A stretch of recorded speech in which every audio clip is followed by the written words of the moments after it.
Hello, everyone, and thanks for taking the time to join us today. I'm Charlie Imbergamo, the Director of Strategic Programs for the Nonprofit Leadership Center. Our NLC team is delighted to have you with us today, and we're committed to continue to be agile and innovative, responsive with each of you during these uncertain times. This is our fourth webinar in these series of webinars in direct response to the needs that so many of you have expressed with us. And our webinars have been one way that we're pivoting to try to continue to develop and connect nonprofit leaders with critical issues during this really critical time. It's a pleasure to have so many participants with us today. If you would take a moment to locate the chat box and to recognize and celebrate all the organizations that are with us present on this call, we'd ask you to type the name of your organization in the chat right now as we prepare for this webinar, the do's and don'ts of fundraising during COVID-19. So take a moment to find that chat box and please put the name of your organization in the chat right now. And as we see the names of the organizations pop into the feed, if you can see it, take a moment to allow yourselves to recognize the potential for good that is represented in our community through you and through your organizations. Let that sink in for a minute.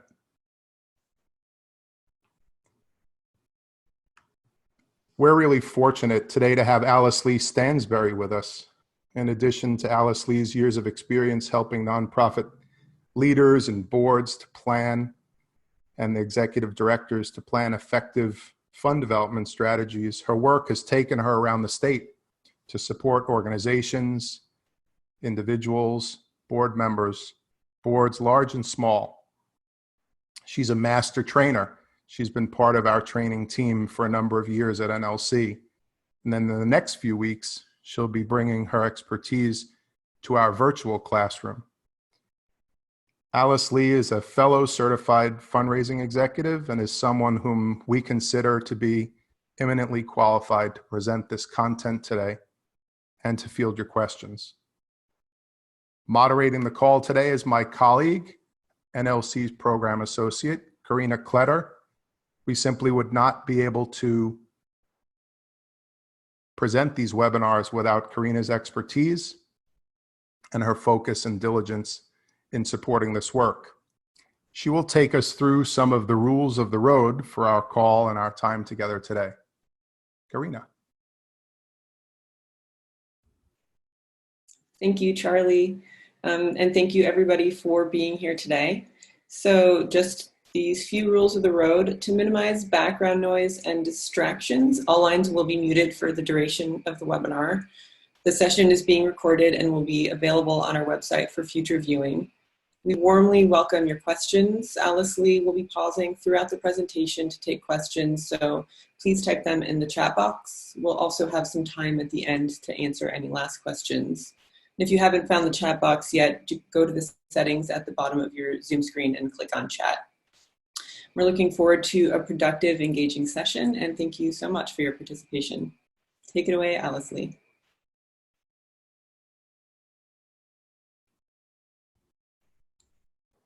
Thanks for the unmute.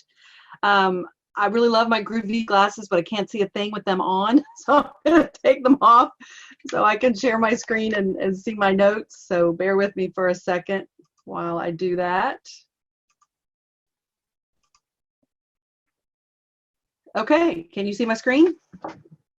Yes, thumbs up? Okay, great.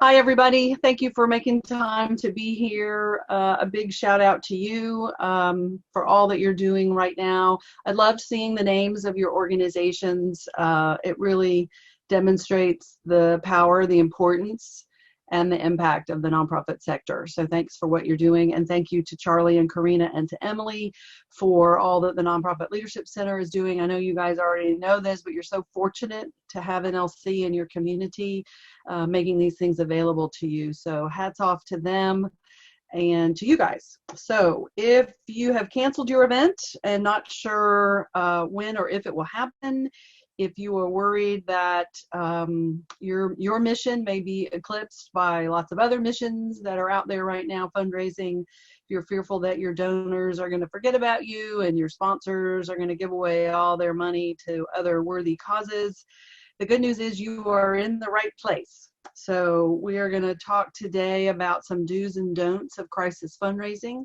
I know we've got all kinds of organizations on the call, large and small. My goal, of course, in any session is that you come away with 1 or 2 or 3 ideas that you can immediately implement and or take back to your shop and tinker with your team and really make it work for your organization. So here's what we're going to work on, what our goals are. We're going to talk about ways to ask right now.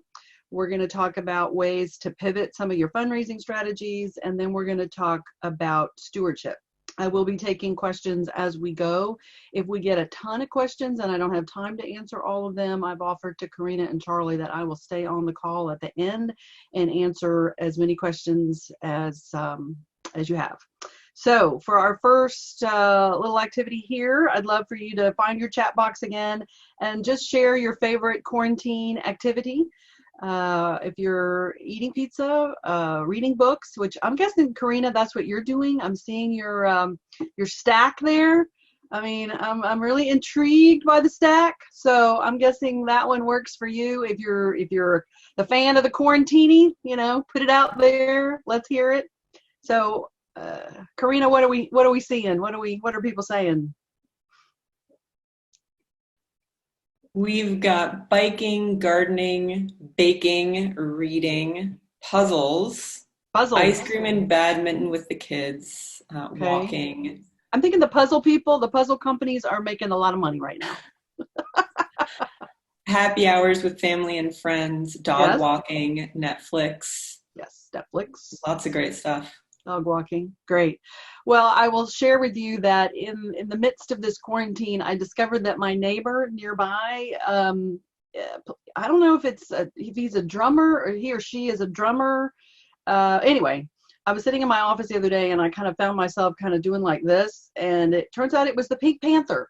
And then a couple of days later, it was Stevie Wonder. So if you see me kind of bopping, that may be what's happening, and that my neighbor, the band has gotten back together back there. So, all right, let's keep rolling. Thanks for sharing that. We got to do these things that keep us sane and keep us healthy, and so keep on keeping on. Okay. So here's a little shot of good news. This is from Stephen Shuddock who's the Chief Engagement Officer at Bloomerang. I follow him on Twitter. Really like his stuff. If you don't follow him on Twitter, I encourage you to do that. And he put this out here the other day, and I completely agree with this. There is no such thing as a non-COVID essential charity. So if you're sitting there thinking, well, we're not a food bank and we're not the hospital, so we're just going to fold our hands and kind of just sit here and wait. No, what you're doing, no matter what you do, no matter who your organization serves, it is important. It has an impact. It all matters, and therefore you are worthy of support. So just when you start to see your shoulders sag a little bit, post this up next to your computer and remind yourself that no matter what your cause is, your cause matters, your impact matters, who you're serving and how you're serving them. So it kind of leads me to one of my first do's and don'ts, which is don't assume that people won't give. Basically, this is what I'm saying is you need to let your donors decide. Obviously, we're going to talk more about how to put together a thoughtful ask, but you need to be asking. And the more directly that your organization, the people your organization serves are being impacted by the coronavirus and by COVID-19, then you need to act and act quickly. So we'll talk more about that. Again, you want to be thoughtful in how you do this and depending on the mission of your organization, but just don't assume that people won't give.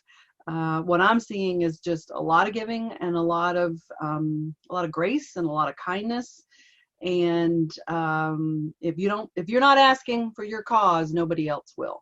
So let's go to our first poll. Karina, has your organization either postponed, canceled, or made no changes to a fundraising event? So I see everybody responding. I can see the poll. That's exciting. Excellent. Yes. Yeah, I've been using so many of these different programs. They're all a little different. So let's see what we've got. We need music next time, maybe. Do, do, do, do, do, do. Okay. Still have a few answers coming in, maybe a few more seconds. All right. So I'm going to end the poll if anybody has any last words to add. Okay. Okay.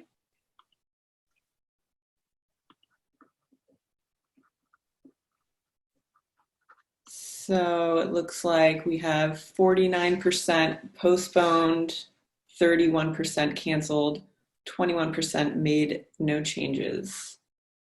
Okay. Thank you. That's helpful.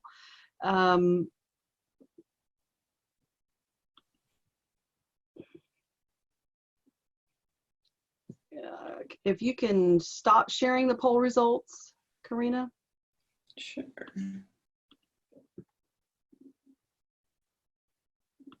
So maybe I can just minimize it. Okay, I got it. All right, so 49% postponed and 31% canceled, and 21% of you that have not made any changes. So let's talk a little bit about that, some do's and don'ts regarding special events. So if you are part of the 31% that have canceled, I'm hopeful that maybe it was a March or an April, maybe even a first week of May kind of event as far as the timing. I would encourage you, if you haven't already, to ask your donors, your ticket buyers, your golfers, your sponsors, if you can keep those gifts and sponsorships that you've already received. In doing some polling and calling and checking in with a lot of colleagues and clients around the state, I've only heard of one where the client said that they had a sponsor that had given, I think, $1,500 and asked for that $1,500 back. Everybody else, if the gifts had already been made and the dollars were already out the door, they were not asking for those dollars back and basically saying, yes, apply that to the work of your organization. So hopefully that's something that you've done as part of your cancellation. If you have rescheduled or postponed, which is almost half of you on the call, again, I think if gifts and tickets have already been purchased, if sponsorships have already been made, I would suggest that you ask that your donors and your sponsors to keep those gifts and apply them to the future event. So that everything will just remain intact. They'll be considered, if they made the gift now and they bought a table for 8 or whatever, that they would have that same table and that you would apply all the sponsorships to the rescheduled event. That way you're not having to reissue any of those monies. Obviously, if somebody asks, I really think you need to graciously do so. But I'm hopeful that your donors and sponsors will, not very many of them will ask you to do that. So let's talk a little bit more about repurposing. So for those that haven't made any changes or the ones that you canceled altogether and you're trying to figure out what you're going to do next, I think there are some ideas out there about how you can apply those gifts in a new way or possibly create a virtual event. So we'll talk about the virtual event in just a second. Applying the gifts in a new way, I wanted to share at least one example that I know that's been really successful. This was for a symphony orchestra. They had a concert coming up, which they were forced to cancel, and it was sponsored by a local bank. And so what they opted to do was ask the sponsor if they could apply their sponsorship to what they're calling TSO at home. So what they've done is they've gone back into their archives and found recordings of previous concerts. Sometimes it's a recording, sometimes it's a recording and a video, and they've been posting those on a regular basis onto their website, calling it TSO at home. They are sending out emails to their patrons, to their sponsors, to their supporters, volunteers, everybody, so that every couple of days you get a new posting. So they have a reason to be sending something out. And of course, the whole thing is branded by that title sponsor, all brought to you by XYZ Bank. So from the donors, sponsors perspective, I mean, they're getting great return. They just love it. They're on the website, they're in the email, and every time somebody goes and listens to the TSO at home, they see that message again from the sponsor. So it's a win-win-win. They were able to keep the dollars. They were able to showcase their sponsor. And what they're doing is they're just reminding everybody how fabulous the orchestra is. I will say I've listened myself, and you can too. It's free. It's fabulous, and it's just another reminder of the value that they bring, and especially at a time right now when people are turning to things like that bring them comfort and joy. So I don't know if there's an event like that or something, maybe something you've got in your archives, videos, anything like that you could kind of bring back out and post on a regular basis and ask one of your sponsors, particularly maybe for your canceled event, if you could pair them with it and then give them the recognition for that support. So I just think it's a great idea, and I think it's got the potential for you to tinker with it and apply it to your organization. Okay, let's talk about virtual events. And I've got a couple examples I will share. These are some tips. This is actually from Fundraising Everywhere, and I've got, you'll see them on the next slide, fundraisingeverywhere.com. They really specialize in virtual events, and I'm a fan of their work. And just my own thoughts about how to make a virtual event work. So first is that charismatic host and speaker. So you all know this at your own event. Sometimes your board chair is a lovely person, but may or may not be that charismatic person.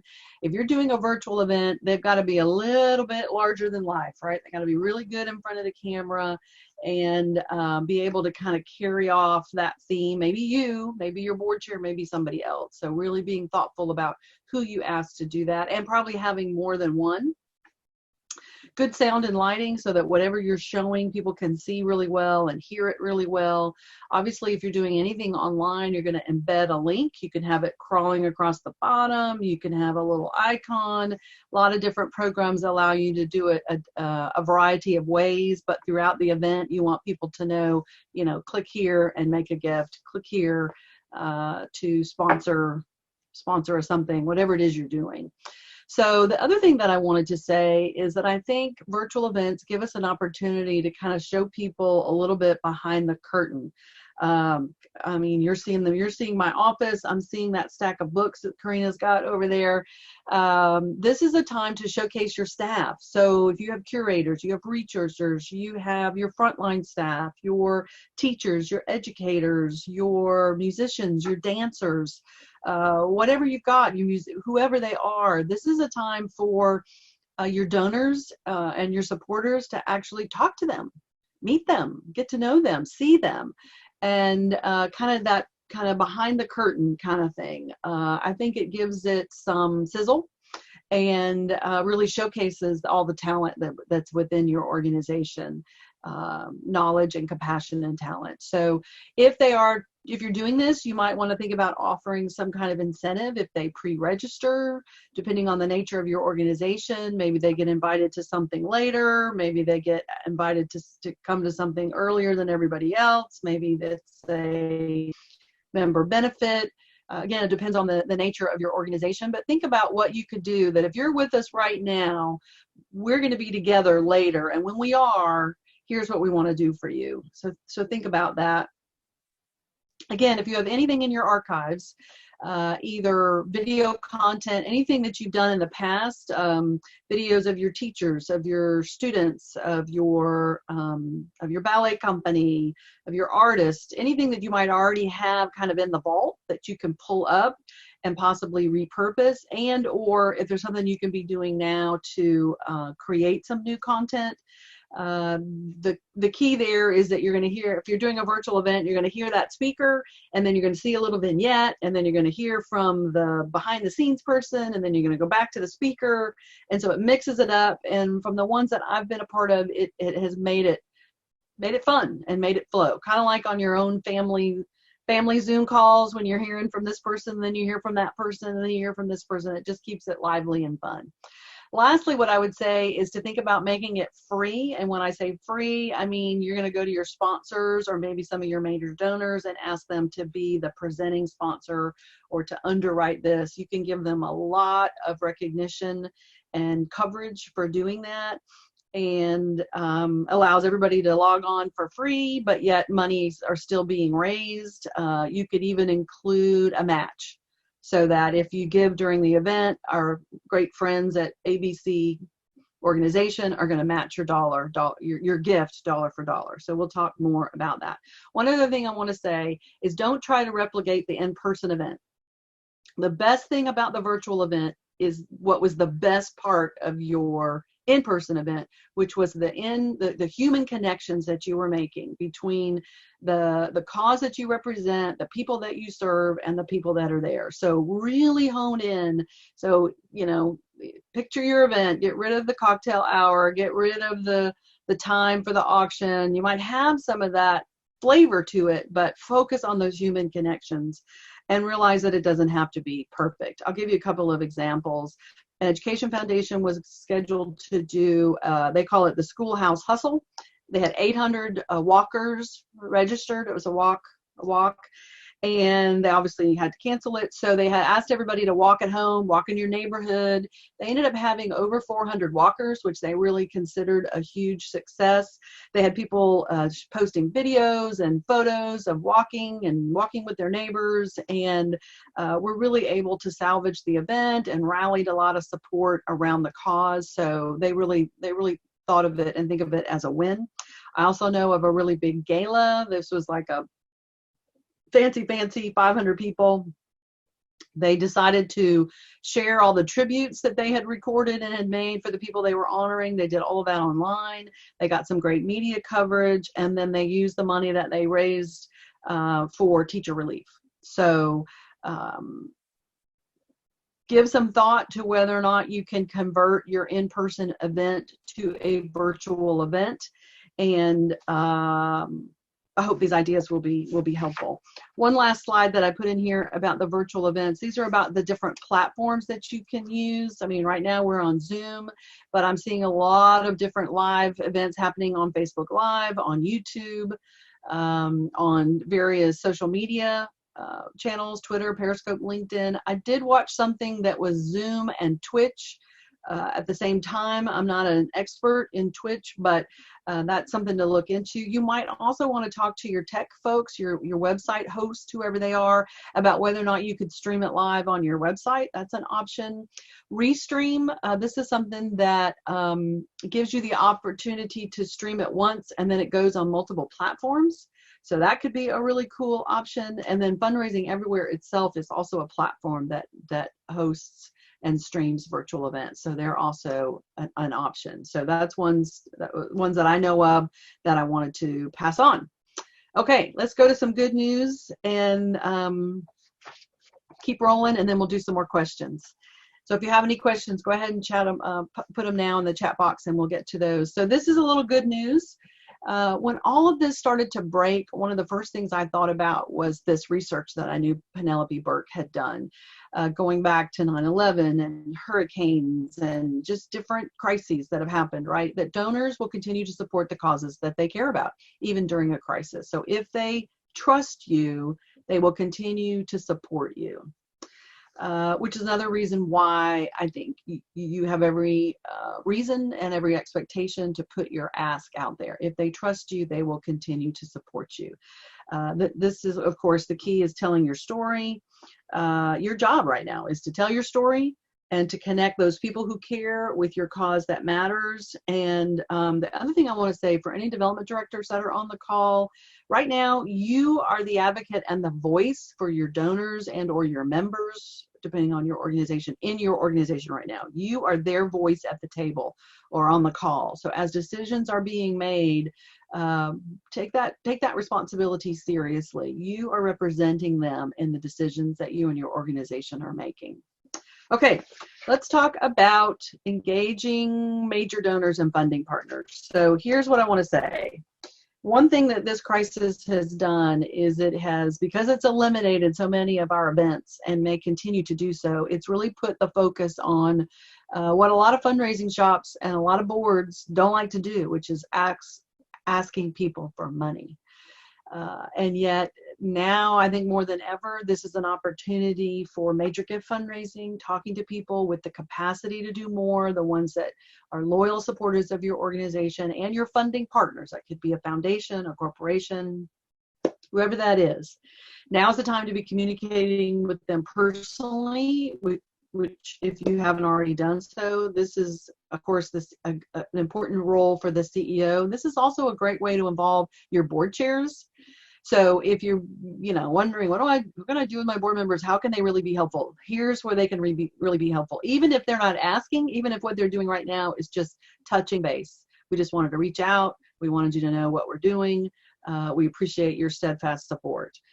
It's also important right now that, just like at any time really, that you remember what's important to that donor or funding partner, what their interests and priorities are. So if they've always been funding your children's program, then they're going to want to hear about your children's program.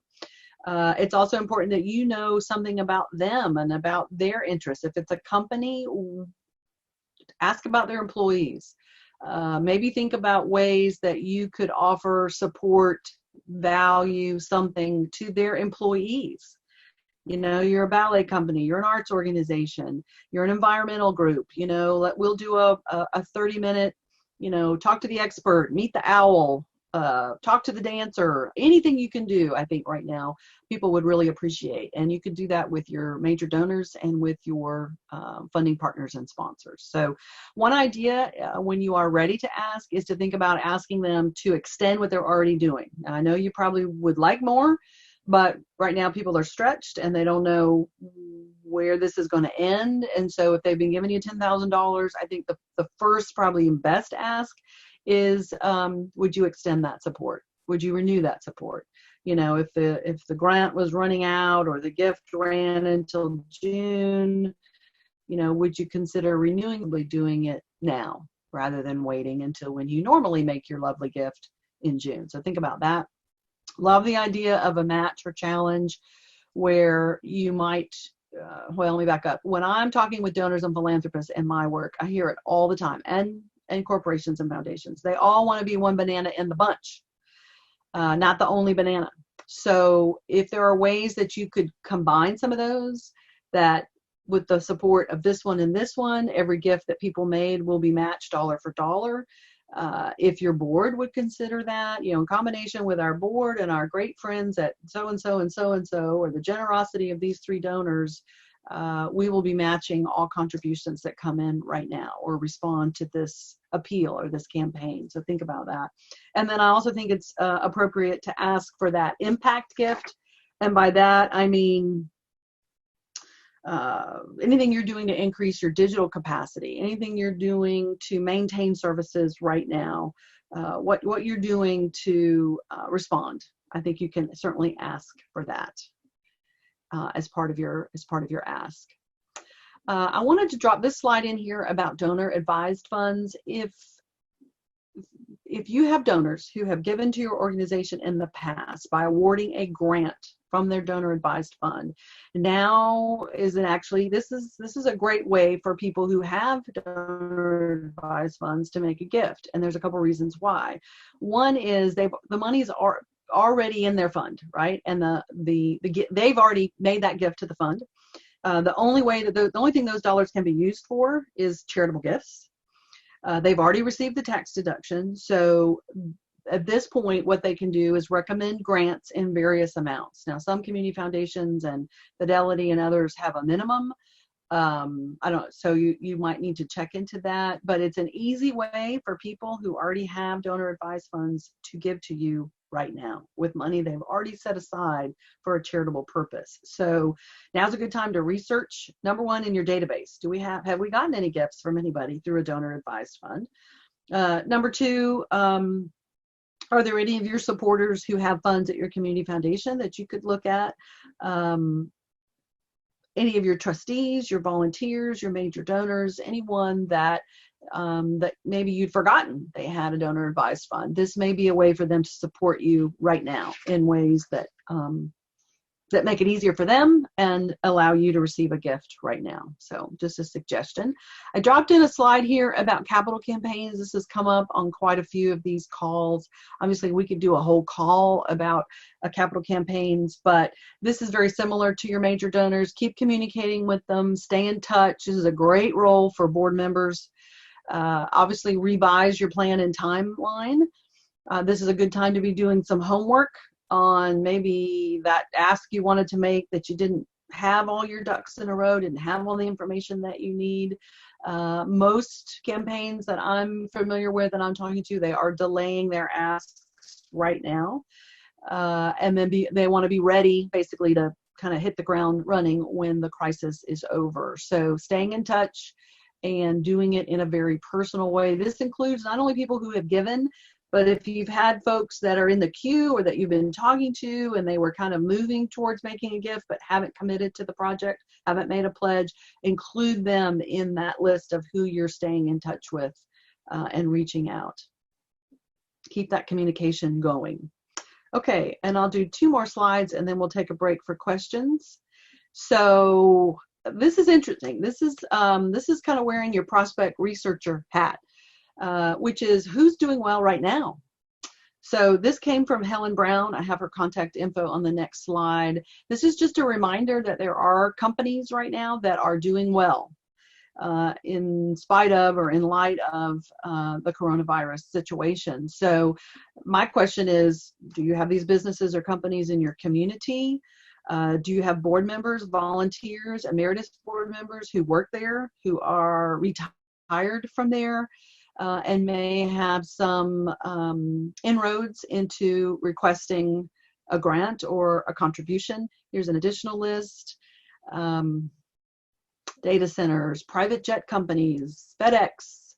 I did see that alcohol beverage companies and retailers were on the list. So this is from Helen Brown. A colleague of mine recommended me to her. There's more information there on her site, which is why I've provided it for you. But this is a time for prospect research if you haven't really done any of that.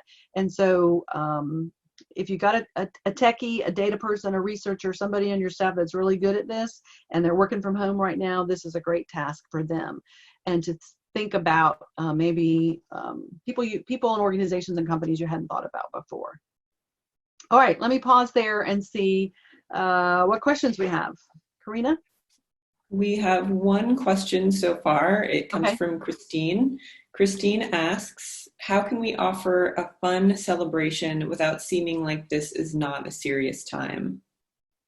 That's a good question, Christine. You know, I think everybody recognizes that it's a serious time, but I also think people are looking for a little levity. You know, they're looking for some joy. They're looking for reasons to come together for a positive reason. I keep thinking about, you know, different things I've seen online that are basically just sharing good news. And so your organization and what you do and who you serve, and that people are coming together to support that cause, that is good news. And I think sharing that good news and celebrating it, I don't know that you have to go hog wild necessarily like you would if we weren't in the middle of a pandemic, but I think people are looking for reasons to smile. And what you do and how you serve and who you serve and the fact that people are responding is good news. So really good question. I appreciate that. All right, I'm gonna keep rolling. Unless there's more, Karina? One more question has come in. Okay. There have been so many, this one comes from Laura. There have been so many good do's here. What are the don'ts? Okay. We'll get to some don'ts. I hear you. What are the don'ts? Good question. Was that Laura or Laurel? Laura. That was Laura. Okay, Laura. Hang with me. I'm with you. Okay. So, let's talk about online giving. And this is a couple of do's and a couple of don'ts. So obviously you want to encourage people to make a gift right now. But whatever you do, don't stop promoting your monthly giving program. if you have any kind of monthly sustainer program where people can give $10 a month, $5 a month, $20 a month, whatever it is, don't stop promoting that. In fact, I want you to promote it. It's a way for dollars to keep coming into your organization, which is good for the organization, and it enables donors who may have spread their giving across a lot of different things to still support you because they care about you and they trust you. So they can't do everything, but they can send you $10, they can send you $20. So don't abandon your monthly giving program. Of course, you can also ask for an impact gift, which I mentioned earlier. You can also ask if you have a membership program. Another question I've been getting is, well, what do we do about memberships? Do we just hold off? Don't not send your membership renewals. Certainly acknowledge the crisis, but put it out there. Ask people to join, which is a way of making a gift. Ask them to renew, and even consider asking them to renew early. So don't abandon your monthly giving program or your membership programs. If it's a membership program, clearly you're going to extend their benefits beyond this time. If you are, depending on the nature of your organization, if you're a museum or something, your doors are closed. But promise them that you will extend those benefits beyond the time that you are shut down. But do make those asks. It's an easy way for people to support you right now. I also like the idea of tribute gifts. People can make a gift to your organization in honor of a family member, in honor of a nurse, in honor of their kid's teacher, in honor of their neighbor. So this could be another way for people to make nice one-time gifts. All you've got to do is send out a nice little card that says, a gift has been made in your honor by blah, blah, blah.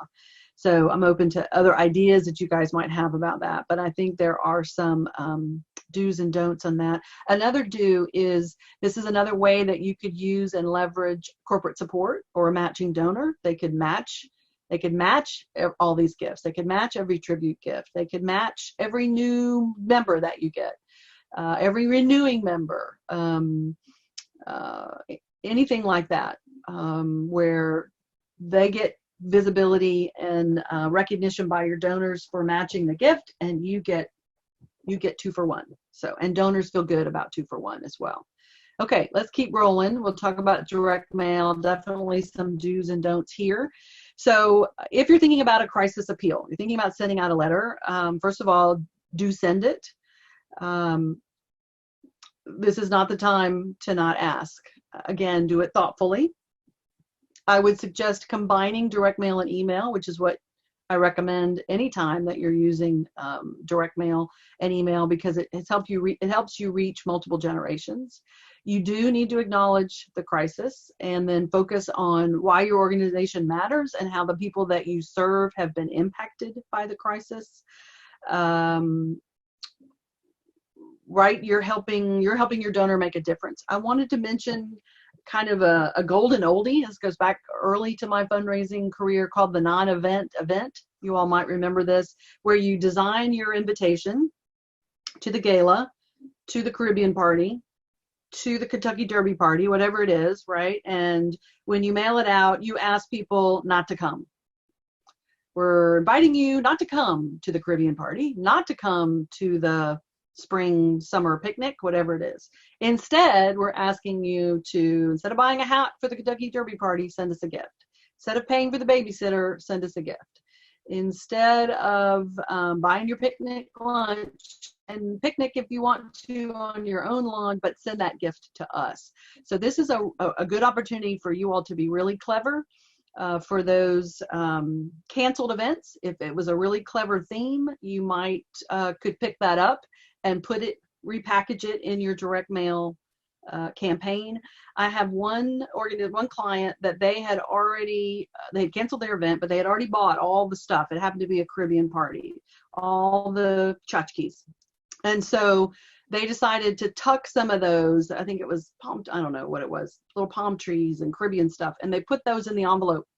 And so you kind of opened up the envelope and it was a Caribbean party in the envelope. So maybe there's something like that you could do that brings that event to them. And then in exchange, they get reminded about how important you are and what you do and can make a gift. And again, this is a good opportunity for a match by any of your donors or a local business or a corporation or a combination or even some kind of challenge. If you give, we'll match it.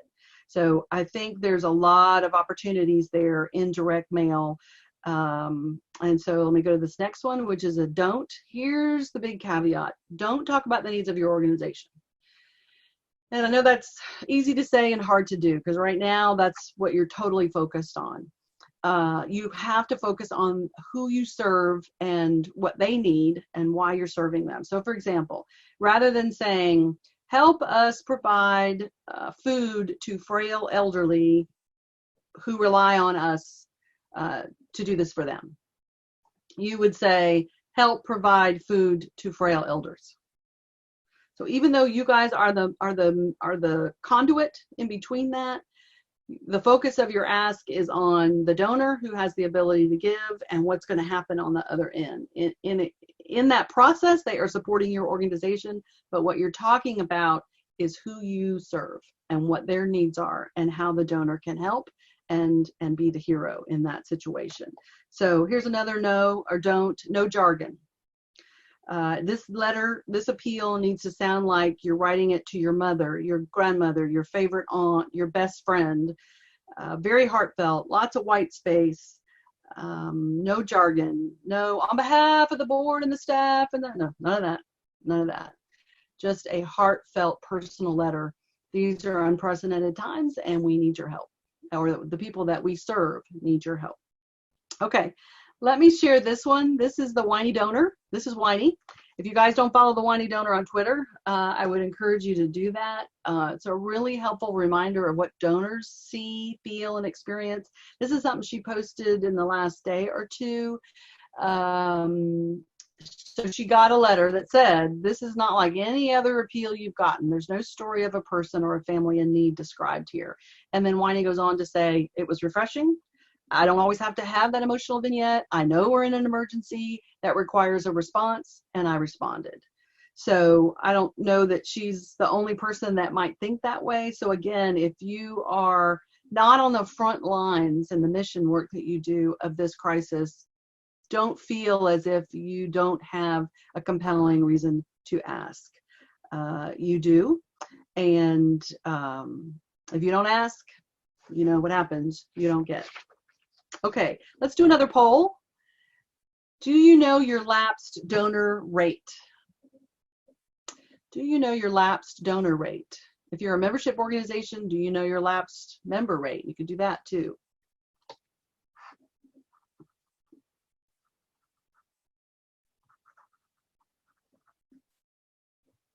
So what have we got? Still have some answers coming in. It looks like lots of no's. Lots of no's. Okay. Yep. Here we are. It looks like 73%. Mm-hmm. So I'll give a few more seconds. Okay. I'll just close it up now. Yeah. Okay. 72%. Okay. Then that's a good thing I asked, right? Because we're going to talk about that. We're going to talk about knowing your lapsed donor rate. First of all, the average, this is from the Association of Fundraising Professionals, the Fundraising Effectiveness Project. They are tracking this, and they're tracking it year by year and tracking it by the quarter, actually. And the average donor retention rate in the U.S. is 45.5%. It's much lower for first-time donors. I think it's like in the 20%, much lower for first-time donors. So that's a benchmark. It lets you know, okay, well, once we figure it out, are we above or below that? So you're looking for people who gave in 2018 but did not give in 2019. You want to go back farther, perhaps. And the question is, you know, first of all, can we figure out what our lapsed donor rate is? Do we know who our lapsed donors are? Because this is an opportunity, I think, to reach out to them. We know in fundraising, it costs 5 times more to bring in a new donor than it does to reactivate a lapsed donor. And this may be a time to activate, to determine how many lapsed donors you have, and then reach out to them as part of your fundraising right now. Okay, which leads me to this, which is about strengthening your fundraising capacity. So right now, when you're scattered, you're not able to do all that you were doing in your shop. Now could be a really good time to clean up the database, to review it, to put some records and some information in there that you hadn't done before. You might want to consider conducting research on, as I mentioned, some of those companies I talked about, or other donors that you thought about asking when you're able to regroup on a capital campaign or whatnot, calculating that lapsed donor rate or lapsed member rate, and then putting a plan in place to reach out to them. So I don't want you to forget about those folks or to kind of leave them behind. Right now, when you're not able to do events, which is one of the main ways that we cast out our nets to bring in new fish, I want you to reach out to the fish that you've already have and maybe just haven't talked to in a while. And then you may also want to use this time to explore, new areas of fundraising. If you've never done any kind of mobile giving, if you've never done a peer-to-peer campaign, if you've never done a virtual event. So there's lots of resources out there for how to strengthen your how to convert your in-person events to virtual events. And I think it's a good time to kind of get your house in order so that when the crisis is passed and you're ready to resume, either for that postponed event or an event that you've got later in the year that you're really going to need to perform in ways that it's never performed before. If you've got your mailing lists and your contact lists and your information just shipshape and ready to go, it's going to help you when you get ready to roll all that out once the crisis has passed. So here's a big don't for the EDs and CEOs on the call. Obviously, I'm not privy to the financial situation of your organization and the decisions you may have to make. I just want to issue this caution about not firing or furloughing, eliminating fundraising staff and fundraising positions. And there's a couple of reasons for that. The first, this is from Penelope Burke. This is from her research. The average loss when a director of development leaves is $127,000, and that's actually from a couple of years ago. So that number is probably higher now. From the Center for American Progress, their research says that when you eliminate that position, it actually costs you 213% of that salary. So, for example, if you have someone in a development role that you're paying them $50,000, it's actually going to cost you $226,000 in direct and indirect costs. And then the last one from Amy Eisenstein, who's also done some research on this, regarded major gifts. She says for every year that a major gift officer, which may be you, the CEO, are with the organization, you bring in an average of 6.5 more major gifts. So you all know that fundraising is a relationship business. And so when that person goes away and that person is lost, so much of that institutional knowledge and that relationship building and that trust that we talked about earlier is lost, the trust in that person. So just a caution about the decision, and in my advice is for as long as possible not to fire your fundraising staff. That's the folks you need working overtime right now. And for the fundraisers out there, I know you're feeling that. So let's go to questions. Pause right there and see, what other questions do we have, Karina? Okay, we've got a few. We have one from Anna or Anna. If you haven't had a monthly giving program, is it appropriate to start at this time? Anna, great question. Yes.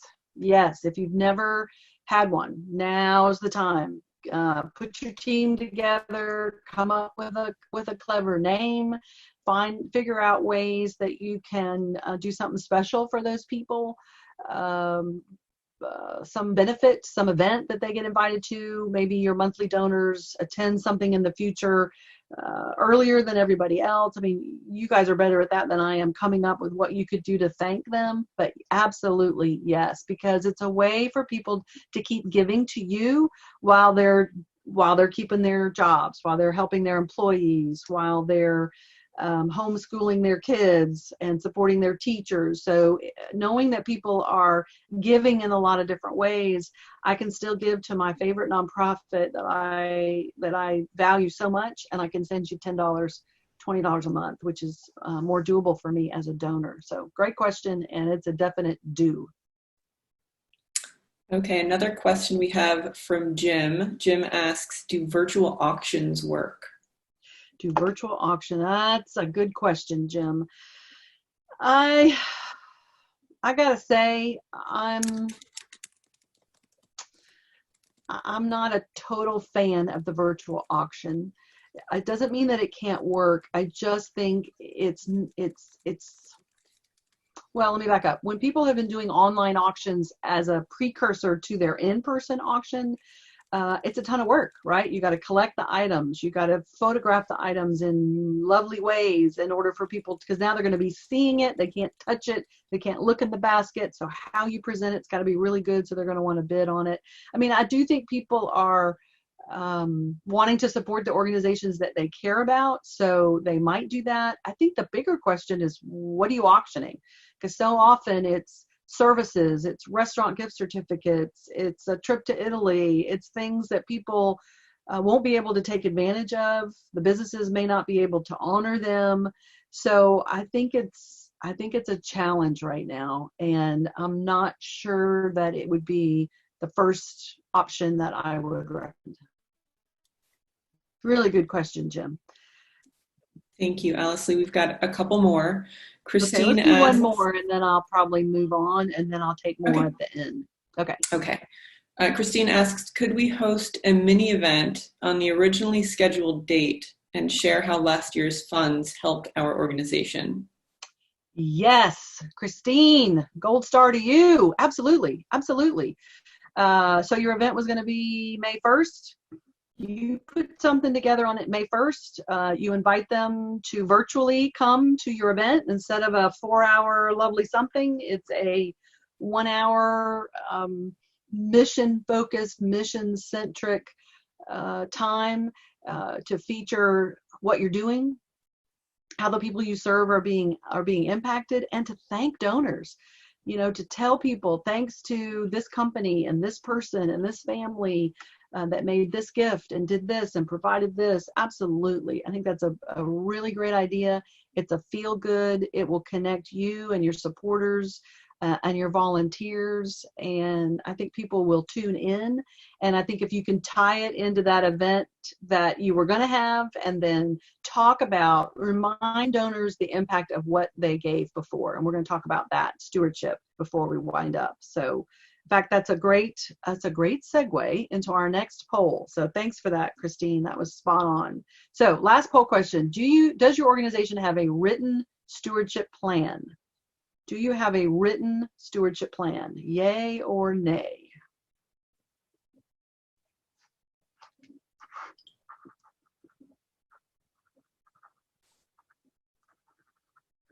Okay. What do we got? A few answers coming in. Higher on the nose. Okay. I'll give a few more seconds for people to finish up.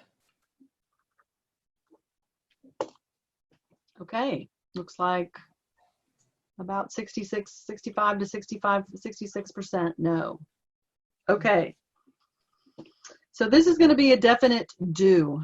First of all, kudos to the 34% of you that do have a written stewardship plan. Now is a great time to pull that out and implement what's in there, review it. If you don't have a written stewardship plan, now's the time to make stewardship a priority. So let's make sure that we're all talking about the same thing when I say stewardship. In my opinion, fundraising without stewardship is my leaky bucket there. And so this is what donors deserve, right? They deserve an acknowledgement, which is the bare minimum. We got your gift, we received it, we will use it.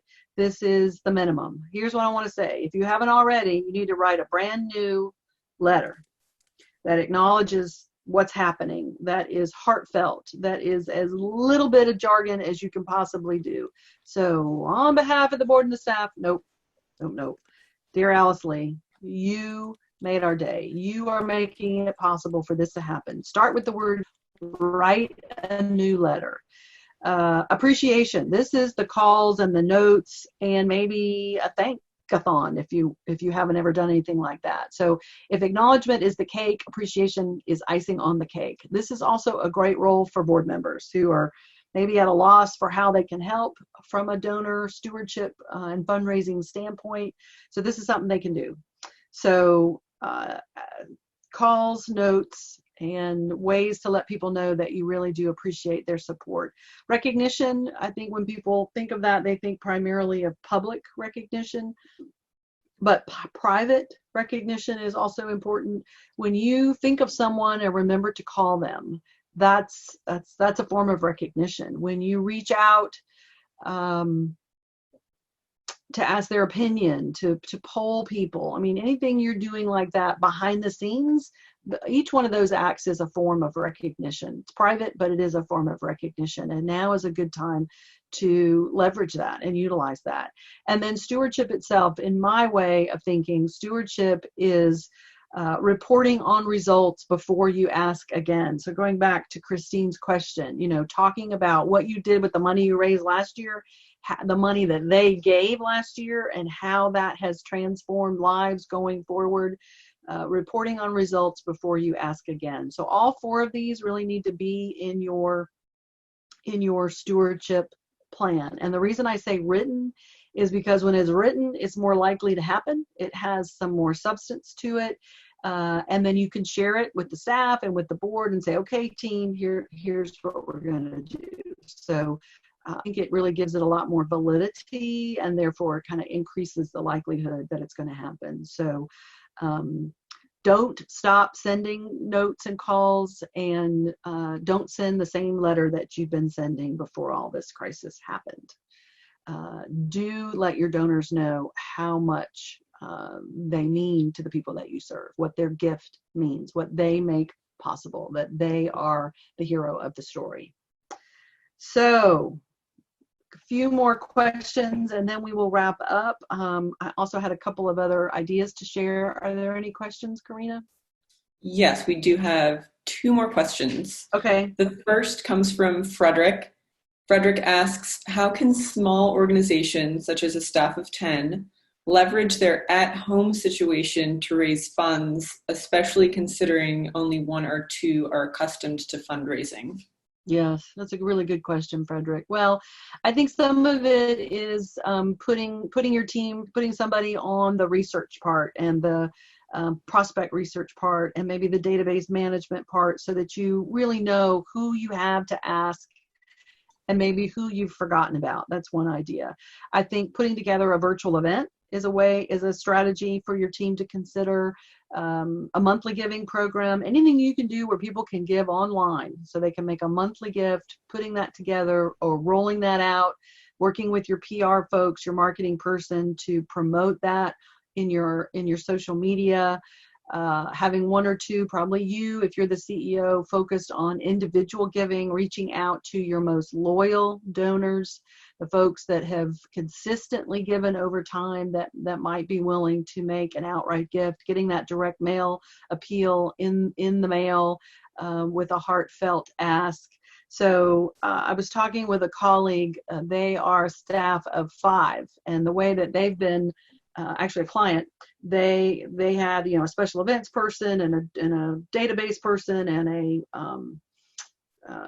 stewardship donor manager person and a grant writer and kind of a program person. And she said to me, Alyce Lee, all 5 of us are writers right now.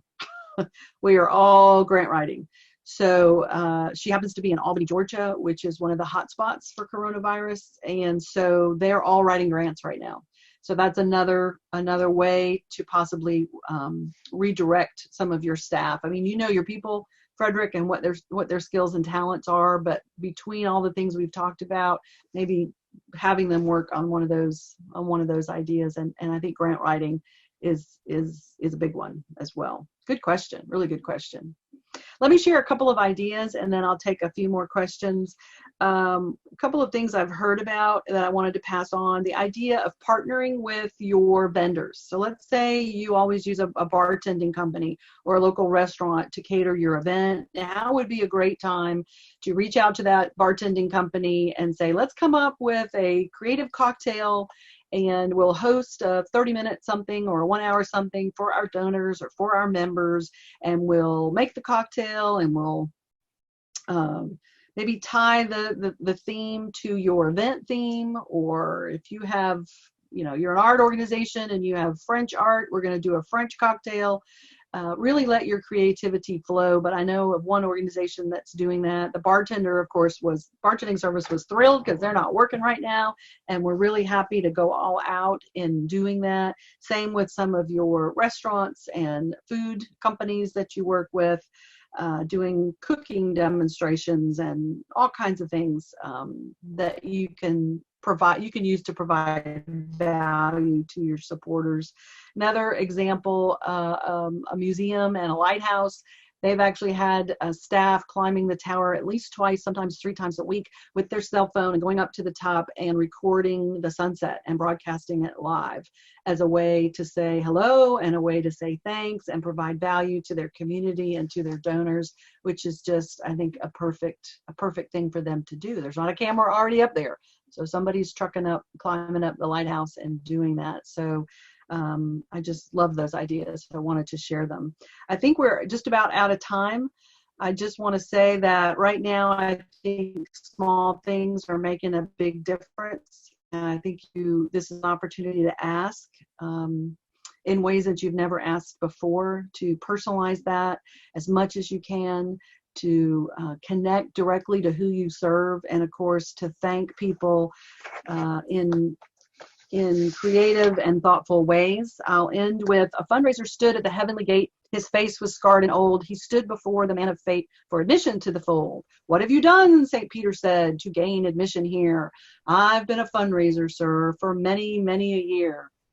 The pearly gates swung open wide, and St. Peter rang the bell. He said, come on in and choose your harp. You've had your share of hell. So I'm thinking about you, and I appreciate all that you're doing. I'll stay on and answer a few more questions. My contact info is here. If there's anything I can do to help you, please don't hesitate to reach out. Don't give up. You're not alone, and what you do really matters. Thank you so much, Alyce Lee. I think that people are having to move on to their next meetings now. Okay. There was one last question that I think that we can possibly add a link to the recording, asking where we could find a good example of a stewardship plan. So I think we can just provide a reference to that when we share the recording of the call. Thank you again for this incredibly informative and timely presentation. Thank you everyone that participated. Please reach out to us if you have any further questions, and keep your eyes out for further webinars. Thanks everybody. Keep up the good work.